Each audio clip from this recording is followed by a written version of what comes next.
देखिए कि JAC board class 10 कर, ठीक है। पाठ 2 अम्ल क्षारक एवं लवण विज्ञान वाला है के पाठ करना अम्ल क्षारक लवण। अब अभ्यास यानी भीतरे कर नहीं अभ्यास कर प्रश्न उत्तर, ठीक, सवाल जवाब जे देल रहे मेन वाला उ वाला के। तो सबसे पहले पहला सवाल, कोई विलयन लाल लिटमस को नीला कर देता है, इसका पीएच संभवतः क्या होगा? ऑप्शन में है 1, 4, 5 या 10। माने लाल लिटमस के नीला करत है नी, लाल लिटमस पत्र के नीला करत है तो अगर पीएच मान हो जाए 10, ठीक है, 10 वाला उत्तर हो जाए। कोई विलयन अंडे के पिसे हुए कवच से अभिक्रिया कर एक गैस उत्पन्न करता है जो चूने के पानी को दूधिया कर देता है, इस विलयन में क्या होगा? माने एथी वाला है के नहीं, इस विलयन में HCl होगा, ठीक है। माने इके देख लेवे, ये तो ऑब्जेक्टिव क्वेश्चन है ये सब। देख, अब तीसरा सवाल कहते हैं NaOH का 10 मिलीलीटर विलयन HCl के 8 मिलीलीटर विलयन से पूर्णतः उदासीन हो जाता है। यदि हम NaOH के उसी विलयन का 20 मिलीलीटर लें तो इस उदासीनता के लिए HCl के उसी विलयन की कितनी मात्रा की आवश्यकता होगी? मैंने तनी मनी गणित टाइप के बनाए के रहेला, ठीक है। तो ऑप्शन में जे है 4, 8, 12, 16 में 16 हो जाए, 16 मिलीलीटर आंसर हो जाए।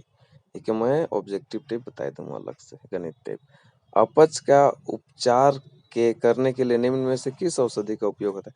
अपच माने जो अनपच टाइप हो जाए से के, तो कौन सा दवाई लागे लुकर में अपच के उपचार के लिए जे नी पचल से कर में, तो तनी अंग्रेजी नाम वाला है के antibiotic, analgesic, antacid and antiseptic, 4 go option है में एंटासिड हो जाए, ठीक है। एंटासिड मानो गैस वाला।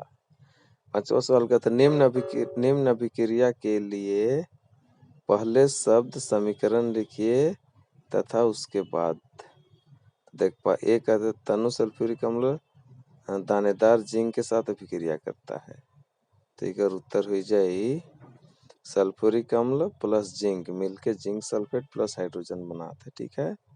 तो H2SO4 लिखिल सल्फ्यूरिक अम्ल के, ओकर बाद जिंक के Zn लिखिल, ओकर बाद है जिंक सल्फेट के ZnSO4 लिखिल और हाइड्रोजन के H2 लिखिल।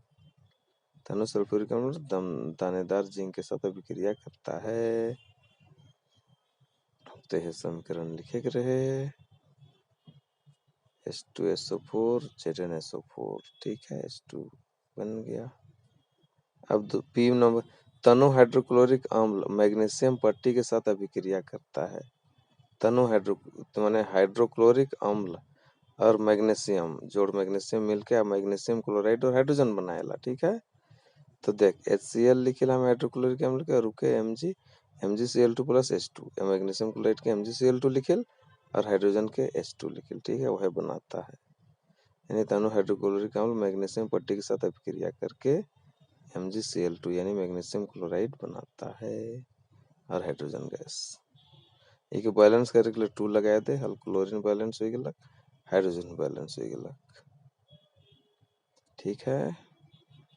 अब सी नंबर में कहता है तनु सल्फ्यूरिक अम्ल एल्यूमिनियम चूर्ण के साथ अभिक्रिया करता है, यानी सल्फ्यूरिक अम्ल जोड़ एल्यूमिनियम, ये अभिक्रिया करके एल्यूमिनियम सल्फेट बनाएगा और हाइड्रोजन, ठीक है। तो सल्फ्यूरिक अम्ल के H2SO4 लिखिल, एल्यूमिनियम के Al लिखिल और एल्यूमिनियम सल्फेट के Al2SO4 कर होल 3 प्लस हाइड्रोजन के H2 लिखिल, ठीक है। ए वाला हो गया। अभी क्या हमें बैलेंस करे के लिए में 2 लगा देली, हाल बैलेंस हो गया। एल्यूमिनियम हिने दो हुना दो हो गया, बाकी बात तो सब बैलेंस से में है कि न है।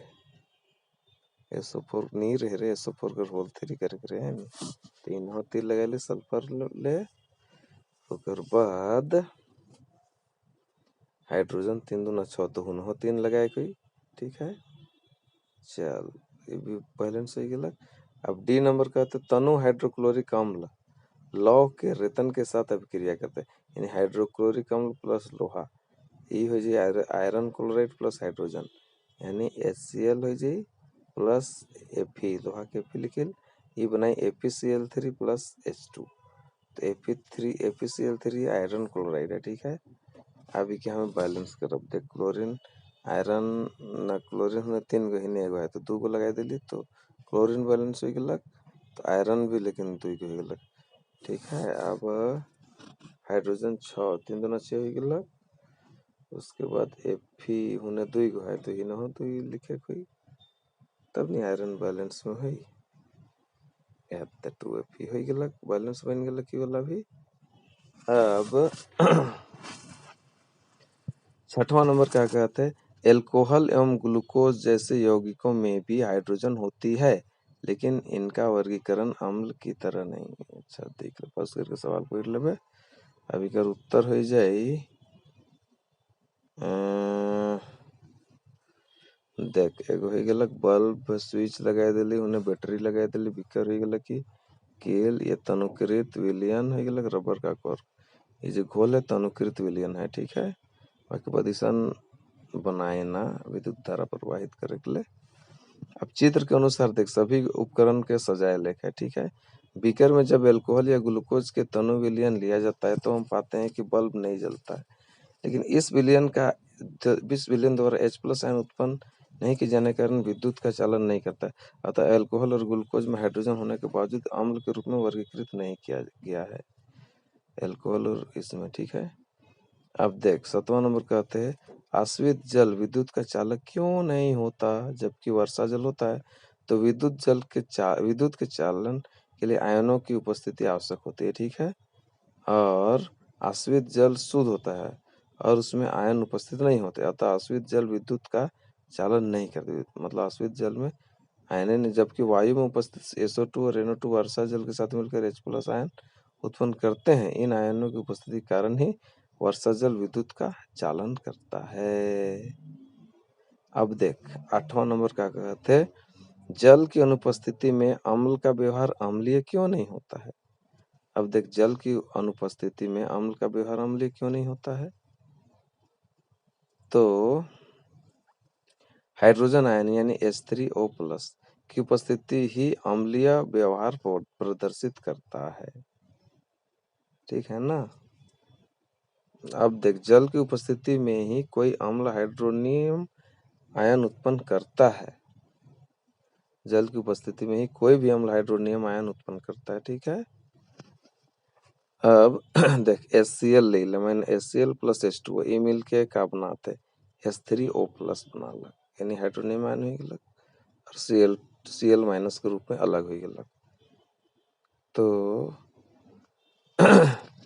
इसलिए जल की अनुपस्थिति में अम्ल का व्यवहार अम्लीय नहीं होता है। ठीक, अब 9वां नंबर क्या कहते हैं, 5 विलयन है A B C D व E कि जब सार्वत्रिक सूचक से जांच की जाती है तो pH का मान क्रमशः 4, 1, 11, 7 एवं 9 प्राप्त होते हैं। कौन सा विलयन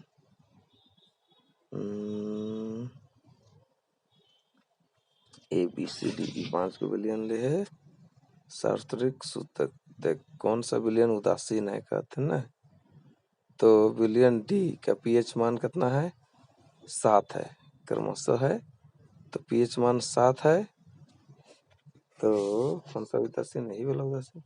अभी में प्रबल क्षारीय कौन सा है, प्रबल क्षारीय हो गया हम लोग का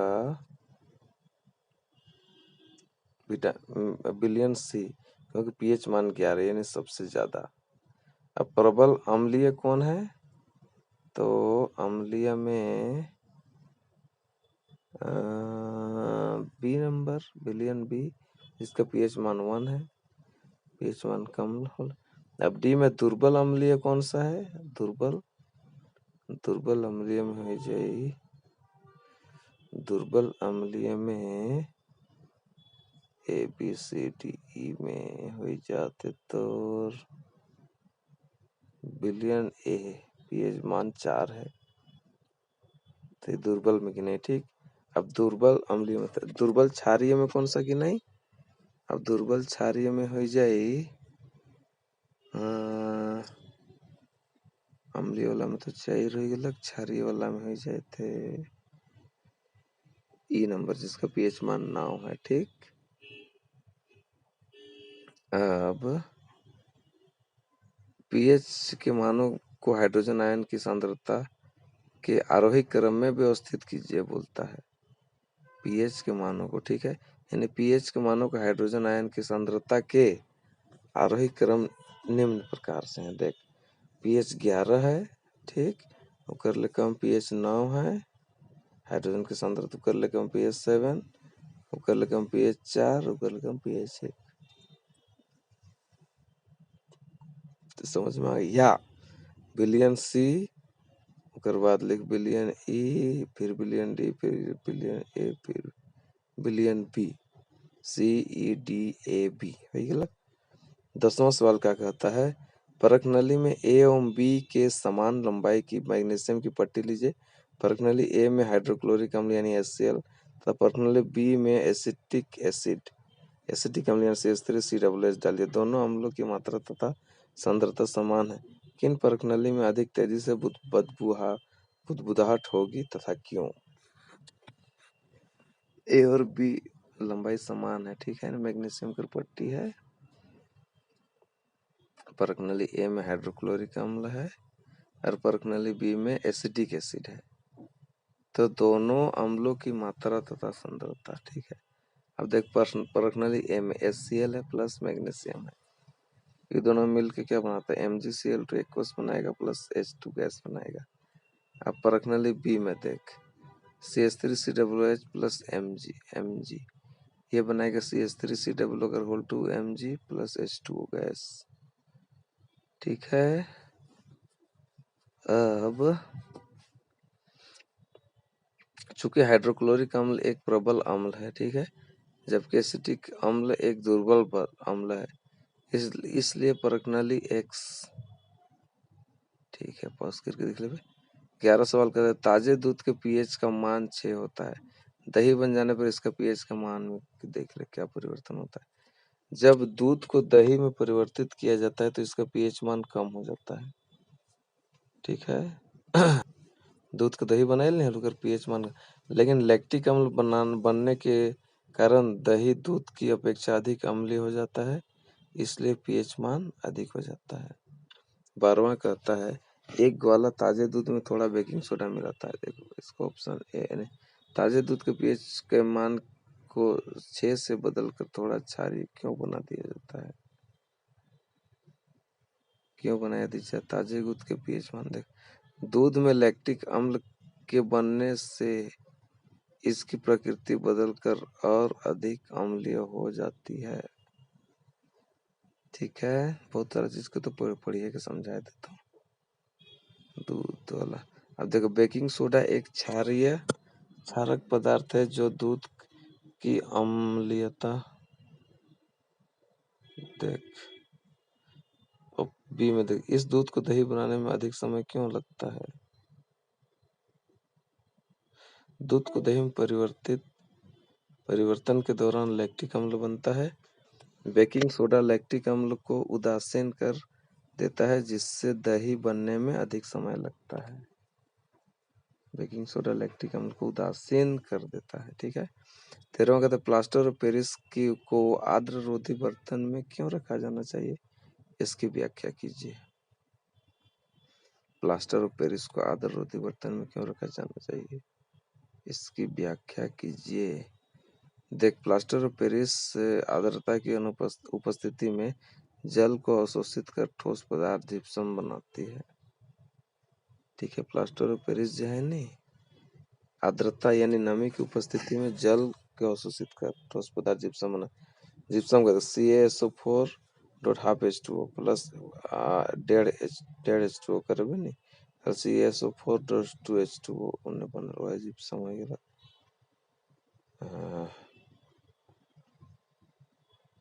उदासीनीकरण अभिक्रिया क्या है, 2 उदाहरण दीजिए तो। देख अम्ल और क्षार की अभिक्रिया जिसमें एक दूसरे को के प्रभाव उदासीन हो जाते हैं उदासीनीकरण अभिक्रिया कहलाते हैं। माने उकर में ना अम्ल कर गुण रही ना क्षार कर रही, ठीक है, दियो मिल के लखल। तो इस अभिक्रिया के फलस्वरूप लवण और जल का निर्माण होता है। अब देख उदाहरण NaOH प्लस HCl ये मिललक नहीं अब हमार बन जाए NaCl प्लस H2O, ठीक, सोडियम क्लोराइड और जल बनाई। तो आसान है। उसी तरह से KOH और HNO3 है, ठीक है। तो ये बनाए KNO3 प्लस H2O। अब देख 15वां सवाल क्या कहता है, धोने का सोडा एवं बेकिंग सोडा के दो प्रमुख उपयोग बताइए। देख धोने का सोडा के दो उपयोग निम्नलिखित में, इसका उपयोग घरों की साफ सफाई के लिए होता है। इसका उपयोग कांच, साबुन एवं काजल उद्योग में होता है, ठीक है। अब बेकिंग सोडा के दो उपयोग क्या क्या है देख लो। बेकिंग सोडा क्षारीय होता है, इसलिए पेट में अम्ल की अधिकता उदासीनीकरण करने के लिए इसका उपयोग किया जाए। दूसरा बस करके पढ़ ले, ठीक है। पाठ खत्म हो गया, दूसरा पाठ भी टन तनी स्पीड में रहे, नहीं तो तनी बीच बीच में पॉज करके भी देख लेबे और समझ में आते जाई।